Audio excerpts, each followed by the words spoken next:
방문해 주셔서 감사합니다. 여러분 모두 행복한 일만 가득하세요. 구독과 좋아요는 큰 힘이 됩니다. 고금소총 야담전설, 오늘의 이야기 시작합니다.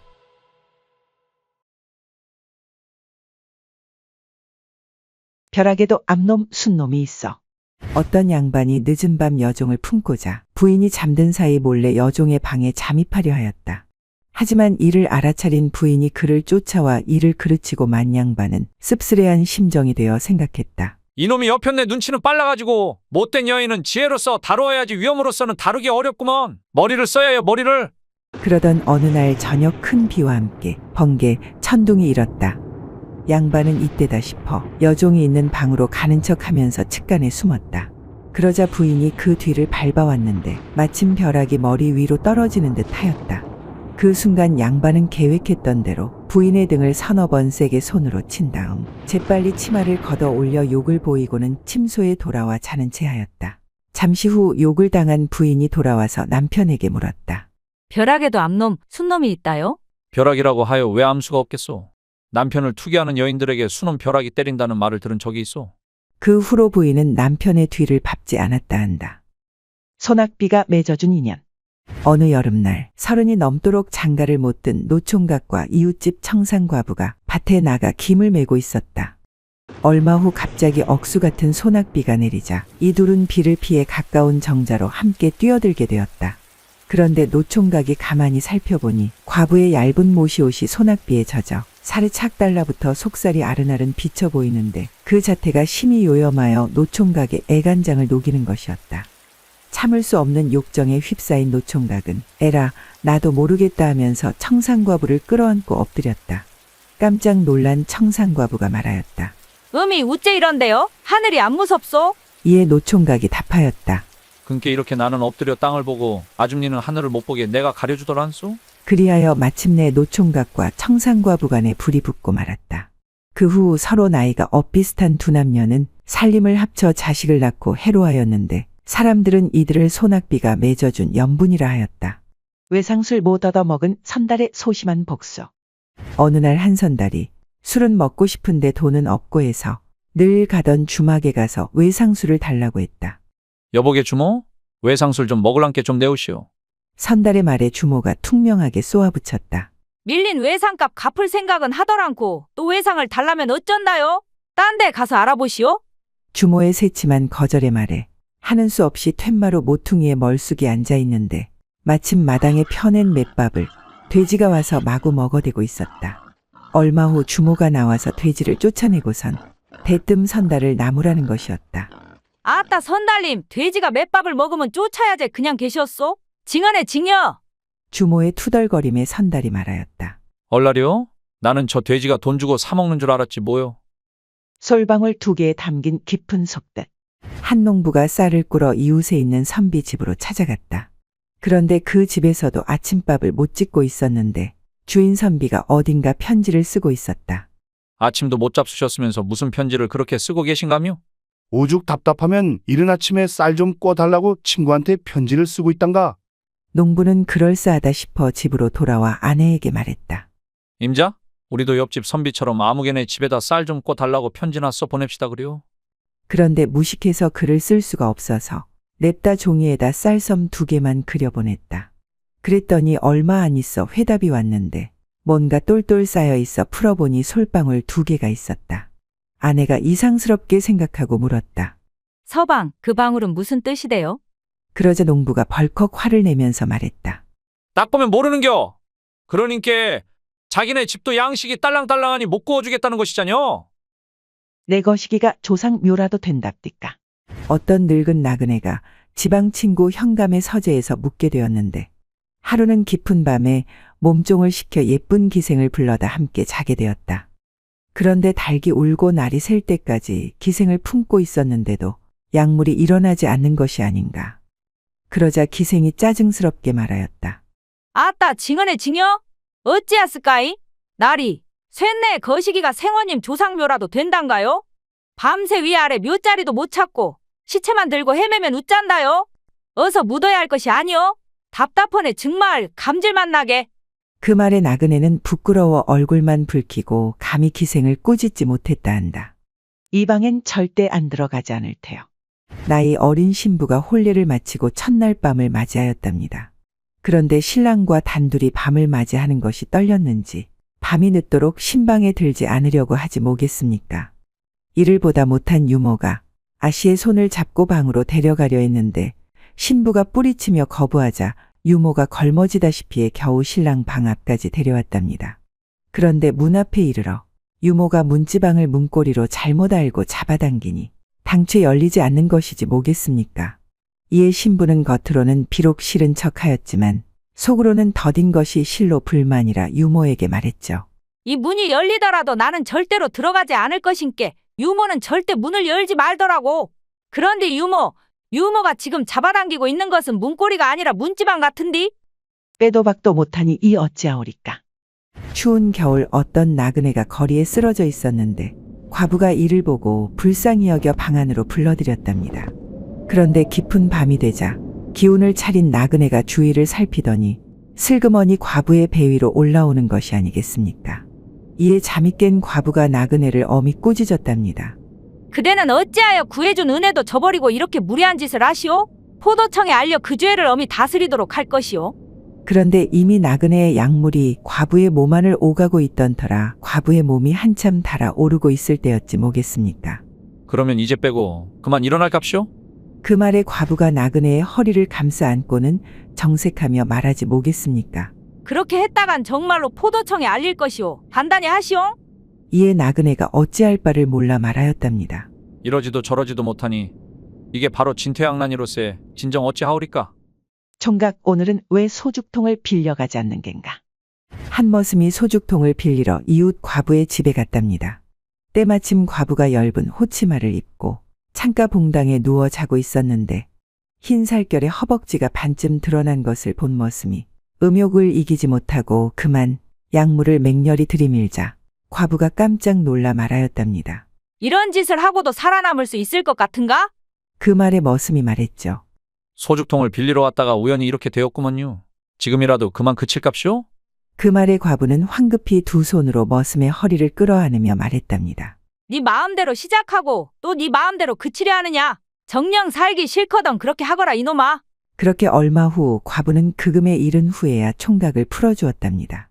이튿날 저녁이 되어 과부가 울타리 밖에서 다시 머슴을 만나자 아양 섞인 목소리로 말하였답니다.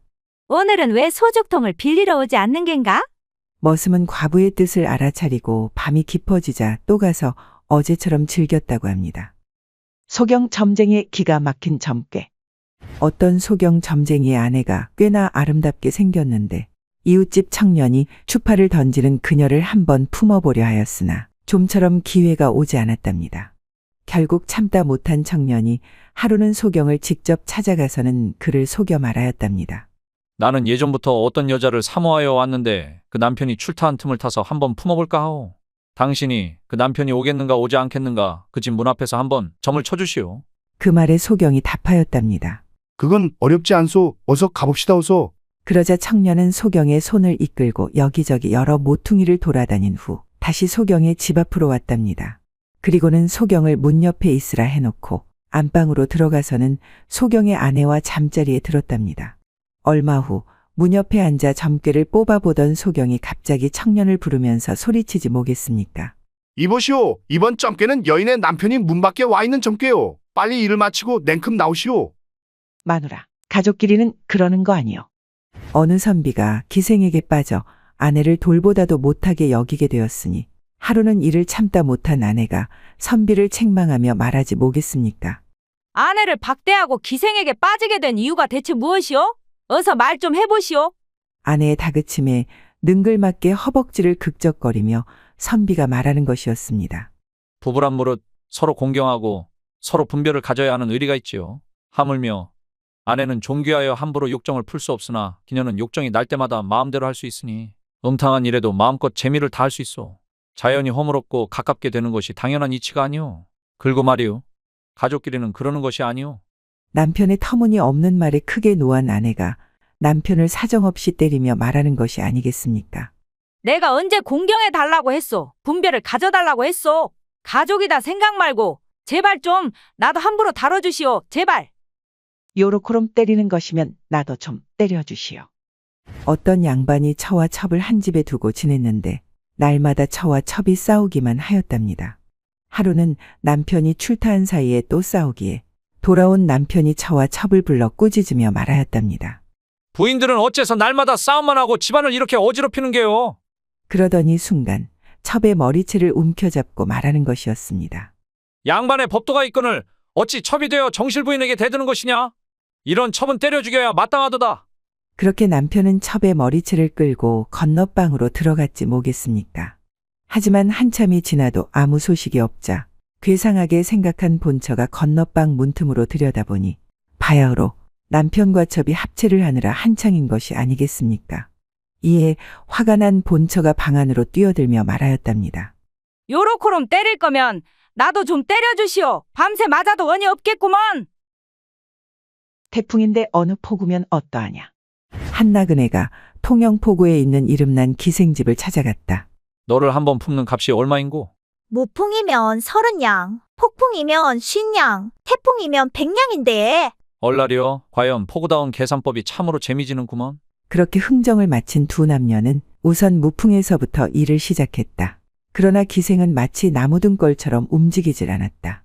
이보게, 송장이 아닌 다음에야 좀 움직여줘야 할 게 아닌가? 나그네의 불만스러운 투정에 기생이 무표정하게 대답했다. 모풍은 원래 이래예. 그럼 폭풍으로 하자.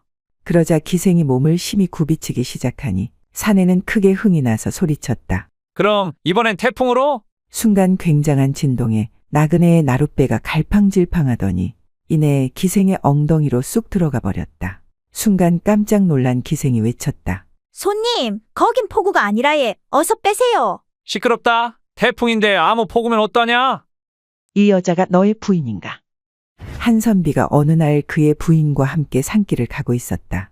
그런데 그의 부인이 발을 헛디뎌 그만 연못에 빠지고 말았다. 졸지에 부인을 잃은 선비가 너무 슬퍼서 울고 있는데 갑자기 산신령이 나타나선 어린 여종을 보여주며 말했다. 이 여자가 내 부인이냐? 선비가 고개를 가로저으며 말했다.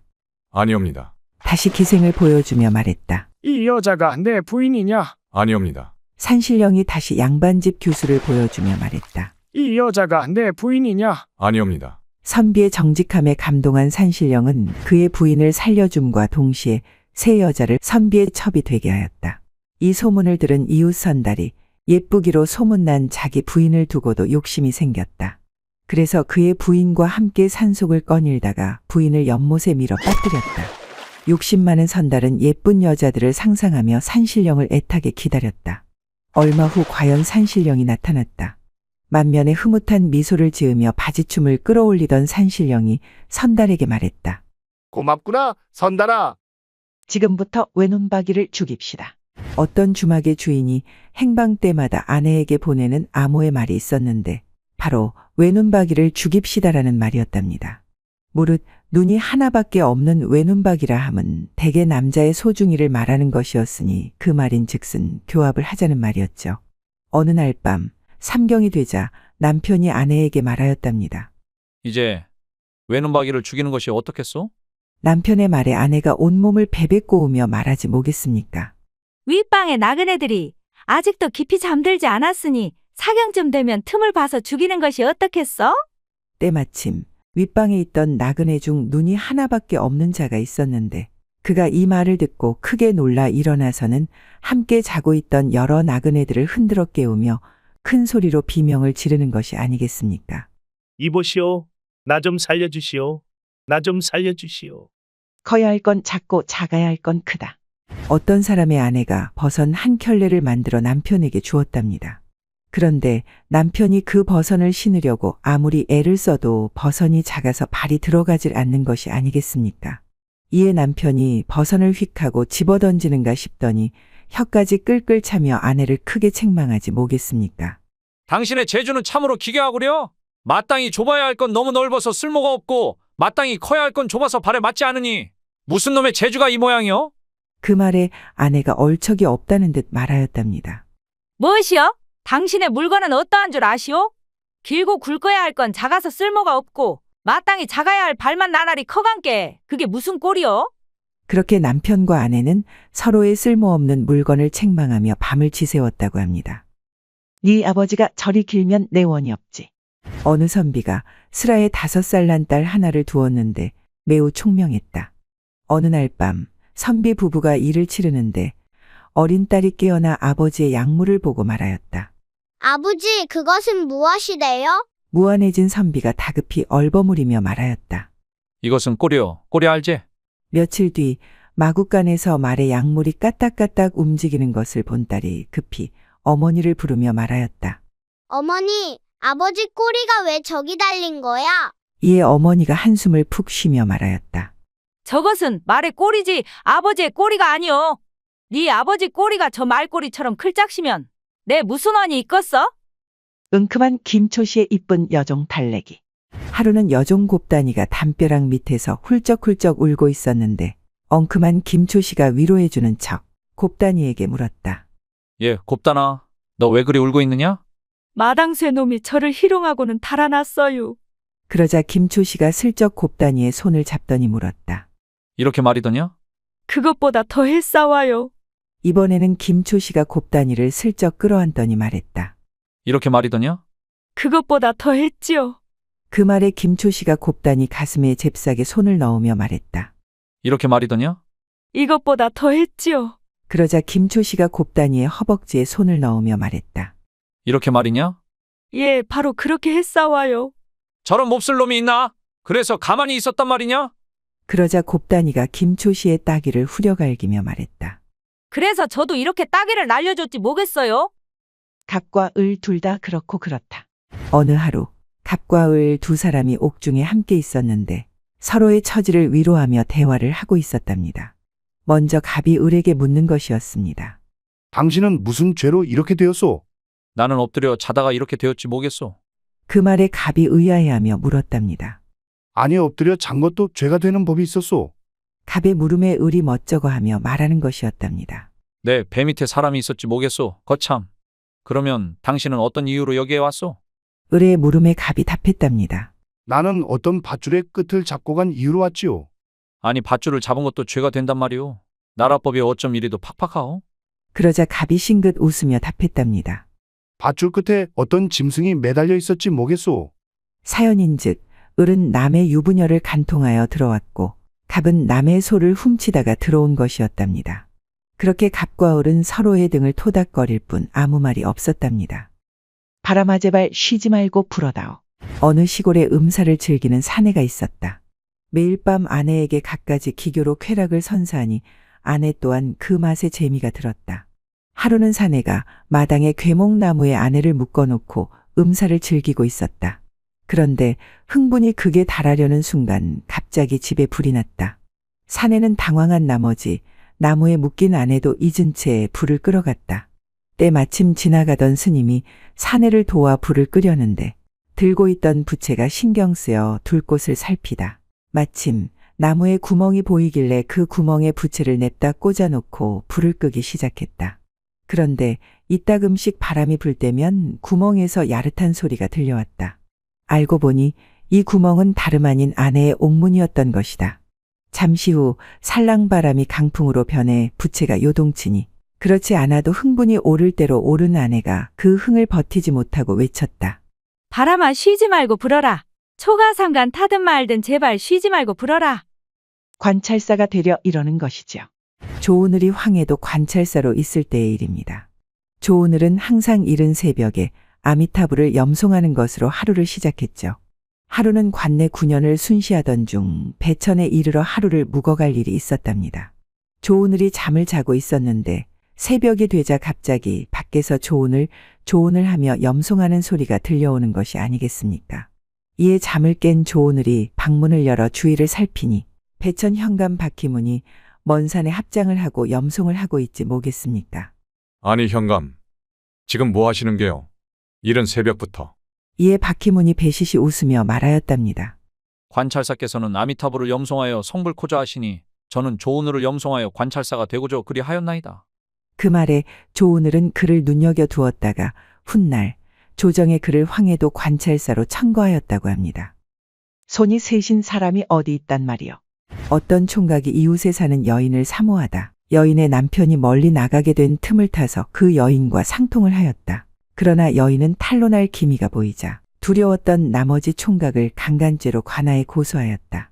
이에 사또가 여인에게 물었다. 저 사내가 너를 범하려 할 때 왜 그를 막지 않았는고? 사또의 말에 여인이 원통해하며 말하였다. 저 총각이 쇳내를 범할 적에 한 손으로 저희 두 손을 잡고 다른 손으로 저희 입을 막고 또 다른 한 손으로 그의 물건을 집어넣으니 저와 같이 연약한 여자가 어떻게 저항할 수 있었겠어요? 그 말에 사또가 한참 생각을 하더니 곧 크게 노하며 말했다. 천하에 손이 세 개나 되는 사람이 어디에 있는고? 너는 무고의 율을 면치 못할 것이야. 사또의 불호령에 여인이 떨리는 목소리로 말하였다. 실은 저의 손을 잡고 입을 막은 손은 저 총각의 손이지만 저 사람의 물건을 집어넣은 손은 제 손이었구먼요. 여인의 말에 사또는 책상을 치면서 크게 웃었다 한다. 어느 것이 내 상전의 이빨이더냐.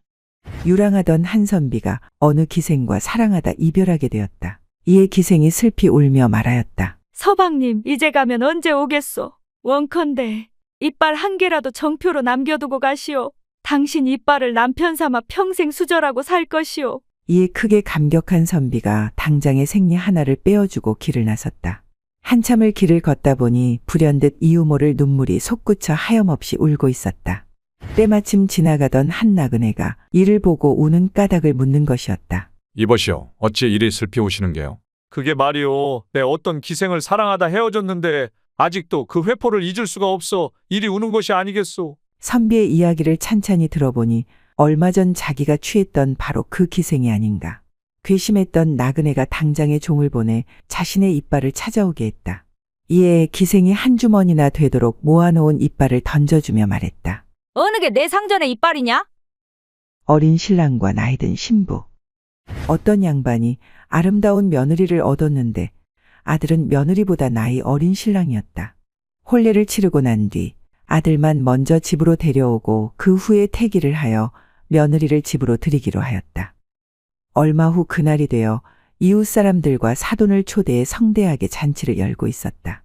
그런데 좀 전까지 즐거워하던 어린 신랑이 집에 들어선 며느리를 보자 냅다 도망을 치는 것이 아닌가. 그러더니 어린 신랑이 여러 빈객들 앞에서 손가락으로 신부를 가리키며 말하는 것이었다. 일전에 나를 눕혀선 팔로 꽉 끌어안고 다리로 나를 끼고 무겁게 내리누른 후 자기의 오줌 누는 물건으로 밤새도록 내 것을 문지르면서 내 배 위에다 숨을 헐떡이며 사람을 못 견디게 한 여자가 뭐하러 여기까지 또 온 게야. 아이고 무서워라.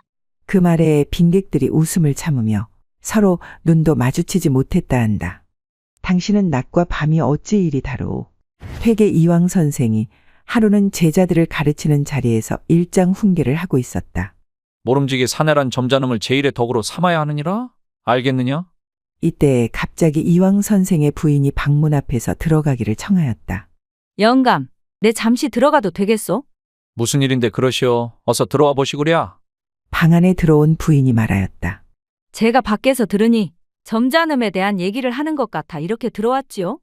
부인은 갑자기 자세를 고쳐 앉고는 제자들이 보는 앞에서 이황 선생에게 되물었다. 어찌 영감은 밤과 낮이 그렇게 다르오? 부인의 말에 이황 선생과 제자들은 무슨 영문인지 몰라 어리둥절해했다. 아니, 부인은 대체 뭔 말이 하고 싶은 것이오? 부인은 이황 선생의 눈치에도 아랑곳하지 않고 짐짓 크게 소리쳤다. 당신은 밤만 되면 저한테 자꾸만 덤비면서 낮만 되면 점잖음을 찾는 그 이유가 무엇이다요? 한마디 해악의 말에 담긴 미덕. 어느 신랑이 처가에 갔는데 처남댁이 반가워하며 인사를 마친 후 밥을 지어 대접하고 그 옆에 서서 제삼 간곡히 말하는 것이었습니다. 비록 반찬은 없지만 맛있게 잡수시오잉. 이에 신랑이 대답을 하고 첫 숟갈을 들어 씹는데 씹자마자 우지끈하는 소리가 들려오는 것이 아니겠습니까? 밥 안에 돌이 있었던 것이었습니다. 순간 처남댁의 표정이 굳어지더니 무안해하며 말하였답니다. 쌀에 어찌나 돌이 많은지 여러 번 잃었는데도 돌이 나온단가요? 이를 어찌해야 했을까이? 이 말에 곧 신랑은 대수롭지 않은 듯 웃으며 말하지 않겠습니까? 그래도 쌀이 더 많구만요. 괜찮어라. 신랑의 말에 그제야 처남댁에 굳었던 얼굴이 펴지며 미소를 보였으니 한마디 해악의 말로 훈훈한 밥상머리가 되었지 뭐겠습니까? 내 방귀를 어디서 가로채시오. 어떤 신부가 처음으로 시부모를 뵙게 되는 날이었답니다. 짙은 화장에 곱게 차려입은 신부가 대청에 나오자 일가 친척 모두가 입을 모아 그녀를 칭찬하였죠. 그런데 신부가 시부모 앞에 나아가 술잔을 받들어 올리는 순간이었답니다. 긴장한 나머지 그만 뽕하고 방귀를 뀌고 말았지 뭐겠습니까. 이에 친척들 모두 웃음을 참고 서로 돌아보기만 하였는데 이를 보다 못한 신부의 유모가 일어나서 말하는 것이었습니다. 쇳내가 워낙 늙어서 엉덩이가 허하여 방귀를 뀌었으니 송구하기 그지없구만요. 부끄럽습니다요.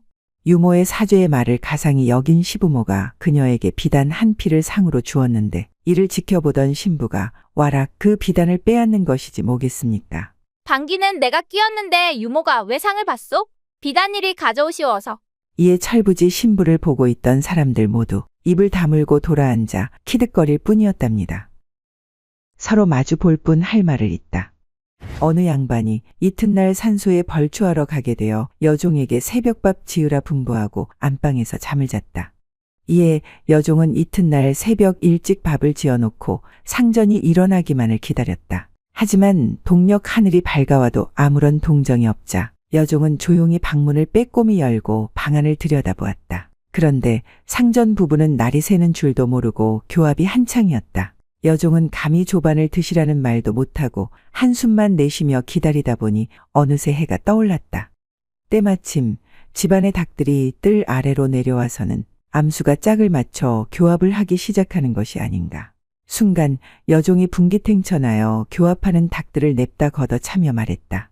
니놈들도 산소에 벌초 간다냐? 뭐 한다고 합체를 하고 지랄이여 지랄은? 여종의 말에 상전 부부는 서로 멀뚱멀뚱 쳐다볼 뿐 할 말을 잇지 못하였다. 물맛이 서로 다르다. 깊은 밤 어느 부부가 유치한 말다툼을 하고 있었다. 서방님께선 요즘 웬일로 우물가에 얼씬도 않으시오? 임자 우물이 너무 깊어 그렇소이다. 뭐시여, 그게 어찌 내 우물 탓이다요. 서방님 두레박 끈이 짧은 탓이제? 긁고 우물이 깊기만 한 게 아니라 물도 메말랐더구만. 그거야 서방님 두레박질이 영 시원찮아 그런 거 아니겠시요? 얼랄라? 이웃쌤에선 내 두레박질에 물만 펑펑 쏟던데 뭔 소리를 그렇게 한디야? 뭐시여, 나 몰래 옆집 샘을 이용하셨단 말이여? 그럼 어떡할게요? 임자 샘물이 메마르니 한번 이웃 샘을 잠깐 이용했지? 그런데 말이여 서방님, 참으로 이상한 일이지라? 이웃 두레박은 이 샘물이 달고 시원타고 벌써 몇 달째 애용 중이지라? 이놈의 여편네가 뭐시여? 그렇게 서로의 간통사실을 알게 된 막장 부부는 시원찮은 두레박과 우물을 원망하며 밤새 서로의 머리를 쥐어뜯고 피터지게 싸웠다 한다. 자식놈이 다 잘한 줄 알았는데. 묵제 홍원필에게는 홍섬이라는 아들이 있었는데 계집종들과 정분나는 것을 즐겨하였답니다.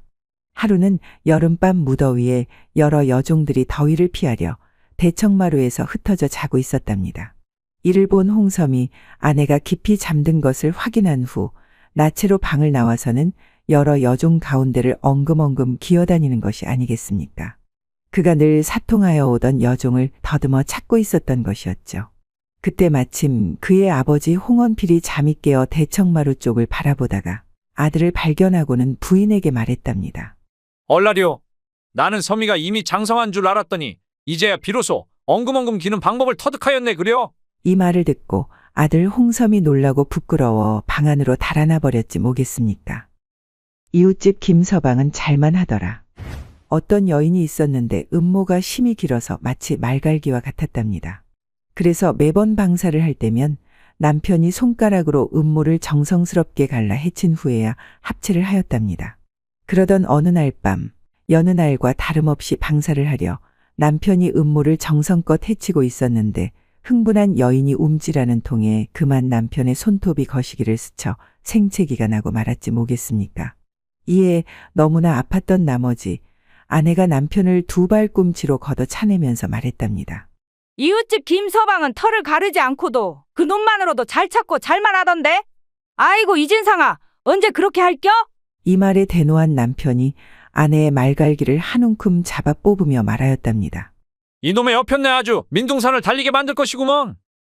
아버지, 걔도 편지를 쓰고 있습니다. 어느 선비 부부가 하루는 부슬부슬 비는 오고 어린 아들은 마침 밖에 나가고 없어 딱히 할 짓도 없고 하니 대낮부터 합체를 하기 시작했답니다. 그때 마침 아들이 대문을 들어서며 큰 소리로 외치지 않겠습니까? 아버지, 손님 오셨어요. 어서 나와보시어요. 그러자 다급해진 선비가 소리 질렀죠. 지금은 편지를 쓰고 있으니 다 쓰고 곧 나간다고 일러라. 잠시 후 선비가 합체를 다 마치고 사랑방으로 나와 시치미를 뚝 떼고 기다리던 손님과 얘기를 나누는데 때마침 마당 한 구석에서 개들이 열심히 합체를 하고 있는 것이 아니겠습니까? 그러자 개들의 그 짓을 바라본 아들이 큰 소리로 탄식하며 말하지 뭐겠습니까? 아버님, 지금 걔도 열심히 편지를 쓰고 있사옵니다. 무덤 앞에서 부채질하는 수절 과부의 반전사연. 어느 선비가 깊은 밤 산속에서 길을 잃어버렸다. 날도 어두운데 주위에 인가도 없으니 이 일을 어찌할꼬. 선비는 한참을 당황스러워하며 산길을 헤매고 있었다. 그러다 어느 무덤 앞에서 쉼없이 연신 부채질을 하고 있는 한 여인을 발견했다. 순간 선비는 귀신일지도 모른다는 생각에 떨리는 목소리로 말을 걸었다. 건 니시오? 귀신이요? 사람이요? 그러자 여인이 심드렁하게 대꾸했다. 거 딱 보면 모르시오. 사람 아니오, 사람. 귀신이 아니라는 말에 한시름 놓은 선비가 물었다. 헌데 이 야심한 밤에 남의 무덤 앞에서 대체 뭐라는 것이오? 남의 무덤이라뇨? 이건 얼마 전 죽은 제 남편의 무덤인 것을. 그렇군요. 아니 그런데 남편의 무덤 앞에서 부채질은 왜 하는 것이오? 선비의 물음에 여인이 정색하며 말했다. 남편이 죽기 전에 저에게 신신당부한 말이 있지요. 무덤에 흙이 마르기 전까지는 절대로 딴 놈에게 시집가지 말라고. 처녀 뱃사공과 나그네의 기싸움. 한 나그네가 나룻배를 타고 강을 건너갈 일이 있었다. 노를 젓는 뱃사공이 예쁜 처녀인 걸 알아본 나그네가 엉큼한 말장난을 하기 시작했다. 여보, 배 좀 살살 흔들어 줬소. 서방님 힘드네 그려. 나그네의 말에 처녀 뱃사공이 버럭 화를 내며 말했다. 뭔데? 내가 왜 그쪽 마누란데? 그야 내가 당신 배 위에 올라탔으니 그대가 내 마누라가 아니면 뭐겠소? 뭐라카노? 얼마 뒤 배가 강가에 도착하자 나그네가 만족스러운 듯 박장대소하며 배에서 내리니 처녀 뱃사공이 유유히 노를 저어가며 말했다. 아들아, 잘 가거래. 이 말에 나그네가 가던 길을 멈추고 화를 내며 말했다. 내가 왜 당신 아들이오? 처녀 뱃사공이 희죽거리며 말했다. 임마, 네가 내 뱃속에서 나왔으니까 내 아들이지 뭔데? 남편이 술을 끊지 않는 기막힌 이유. 하루가 멀다 하고 매일같이 술을 마시는 남편이 있었다. 그러던 어느 하루는 그런 남편을 보다 못한 아내가 말했다. 서방님, 술 좀 작작 드시오. 건강도 건강이지만 계속 이러다간 술값 대느라 집안 살림 거덜나게 생겼소. 아내의 핀잔에 남편이 불같이 화를 내며 말했다. 이깟 술 얼마나 한다고 이리 호들갑이오. 당신 얼굴에 바르는 분값에 비하기나 하겠소. 서방님, 저 하나 만족하자고 얼굴에 찍어 바른답니까? 그게 다 서방님을 위해 그리하는 것인데 뭐 좀 알고나 말하시오. 그러자 남편이 말했다. 잘 됐구먼 그래. 이제 더 이상 분을 살 필요가 없겠구려. 술만 마시면 당신이 그리 이뻐 보이니 말이오. 수절 과부와 나그네의 하룻밤. 한 나그네가 날이 어두워져 잠 잘 곳을 찾고 있었다. 한참을 헤매다 운 좋게 어느 외딴 민가를 발견하고 묵어가기를 청했다. 계시오? 지나가는 과객이 온데 날은 저물고 갈 길이 멀어 하룻밤만 신세치겠소. 그러자 안주인이 방문을 빼꼼히 열고선 말했다. 여자 혼자 사는 집이라 외간 남자를 재워드릴 수는 없습니다. 다른 곳을 찾아보시지요. 이 산골 어디서 잘 곳을 찾는단 말이오? 부디 하룻밤만 묵고 가게 해주시오. 나그네가 연신 사정하니 잠시 후 여인이 말했다. 그럼 어쩔 수 없군요. 마침 건너방이 비었으니 묵어가시지요. 고맙소 부인. 그리고 선비님, 왜 그러시오 부인? 혹여나 혼자 사는 수절 과부 잡아뜨려 볼 거라고 수작 부리시면 개 같은 놈이니 아예 엄두도 내지 마시어요. 아무렴요. 그럴 리가 있겠소. 내 뼈대 있는 가문의 유생으로 그럴 일은 절대 없을 것이오. 걱정하지 마시오. 내 인제 그만 들어가서 몸 좀 뉘어야겠소. 그럼 이만. 그렇게 나그네는 고맙다고 말한 뒤 건너방에서 골아떨어졌다. 다음 날 아침이 되자마자 선비는 과부에게 감사의 인사를 건넨 뒤 곧장 길을 떠났다. 그러자 선비의 뒤통수에 대고 과부가 퉁명스럽게 외쳤다. 개만도 못한 놈. 마누라에게 쫓겨난 우픈 사연. 어느 양반과 규수가 길을 가다 저잣거리에 앉아있는 거지들을 보고 말을 걸었다. 넌 나이가 아직 어린 것 같은데 어찌하여 길거리에서 이리 빌어먹고 있느냐. 제 나이 32인데 밥 차려달라고 했다가 마누라한테 쫓겨나 거지로 살고 있습죠. 여인은 혀를 끌끌 차며 옆에 앉아있는 거지에게도 똑같이 물었다. 저는 올해로 50살이온데 이사 가는 날 저를 버리고 갈까 두려워 장롱에 숨어 있었는데 그만 장롱을 버리고 가는 통에 이 꼴이 되었지요. 여인이 씁쓸한 웃음을 짓더니 다시 그 옆에 나이 많아 보이는 거지에게 물었다. 저들은 그렇다 치고 너는 자식들한테 한창 효도 받으며 살 나이인 것 같은데 여기서 왜 이러고 있느냐? 그러자 나이 많은 거지가 말했다. 옳죠. 팔순잔치까지 하였습죠. 헌데 마누라가 아직까지 살아있다며 쫓아냈습니다. 졸지의 도인의 기가 막힌 답변. 울고 있는데 한 여인이 깊은 산속에서 도사를 모시며 함께 수련하고 있었다. 그녀의 스승은 삼라만상의 이치를 모두 깨친 사람이었다. 하루는 여인이 갑자기 억울한 듯 스승에게 물었다. 이 여자가 스승님, 내 부인이냐? 왜 여인네는 여러 남자와 잠자리하면 닳고 다른 걸레라 욕하고 반대로 이 여자가 내 남정네들은 여러 부인이냐? 여자와 잠자리하면 능력 있는 사람이라 추켜 세우는 겁니까? 그러자 스승이 눈을 감고 고뇌하는 새 여자를 선비의 잠시 후 대답했다. 자물쇠 하나가 여러 개의 열쇠로 열린다면 그 자물쇠가 과연 쓸모 있는 것이겠느냐? 하물며 열쇠 한 개로 모든 자물쇠를 열 수 있다면 그것은 만능 열쇠나 진배 없으니 추켜 세워짐이 마땅한 이치 아니겠느냐? 어느 노부부의 동상이몽 내렸다. 어느 마을에 예순이 훌쩍 넘은 어느 동갑내기 노부부가 살고 있었다. 한평생 서로를 짧은 이야기 아끼며 모음 살아왔고 재미있게 그런 보셨나요? 그들을 많은 사람들이 오늘도 행복한 부러워했다. 하루 되시기 그러던 어느 바랍니다. 날 다음 백발이 시간에 성성한 더욱 한 재미진 도인이 이야기로 찾아와 호리병을 찾아오겠습니다. 주며 말했다. 구독과 좋아요, 평생 알림 서로만 설정 보며 살아온 부탁드립니다. 것에 더 감동하여 재미있는 이 이야기를 호리병을 원하신다면 선물로 다음 주겠소. 동영상과 두 추천 가지 소원을 동영상 꼭 들어줄 시청 것이니 바랍니다. 신중하게 감사합니다. 소원을 비시오. 그러더니 도인은 안개 속으로 사라져 버렸다. 잠시 후 할머니가 먼저 호리병을 문지르며 말했다. 대궐 같은 집이 있었으면 좋겠구먼. 그 말이 끝나기가 무섭게 노부부가 살던 허름한 초가집이 커다란 기와집으로 변했다. 그 모습에 할아버지가 재빨리 할머니가 들고 있던 호리병을 빼앗더니 외쳤다. 이제 이 할망구 말고 젊고 싱싱한 아내와 한번 살아보고 싶구먼. 30살은 나보다 어렸으면 원이 없겠구먼. 그 말이 끝나는 순간 할아버지는 30년이나 폭삭 늙어버렸다. 남편이 꿈꿔온 평생의 소원. 어느 고을에 여자를 매우 밝히는 선비가 있었다. 하루가 멀다 하고 기생집을 드나들었으니 어느 날 이를 보다 못한 그의 아내가 말했다. 서방님, 여자가 그리도 좋으십니까? 아무리 그렇기로써니 허구한 날 기생집만 드나들고 아내인 저는 거들떠 보지도 않으시니 이 어찌 원통하지 않겠소? 이대로는 더 이상 당신과 살 수 없을 것 같소. 내 지금 당장 절로 들어가 삭발하고 비구니가 되어버릴 것이오. 이렇게라도 하면 남편이 겁을 먹고 정신을 차릴까 싶어 협박하듯 아내가 남편에게 말한 것이었는데 남편은 오히려 기뻐하며 부인에게 말했다. 잘 생각하시옵소. 내 이제야 평생의 소원을 이룰 수 있게 되었구려. 소원이라니요? 내 비구니를 안아보는 것이 평생의 소원이었는데 이제야 이룰 수 있게 되었구려. 고맙소, 임자. 당신 뜻을 꺾지 않으리다. 알몸으로 길거리에 나선 여인.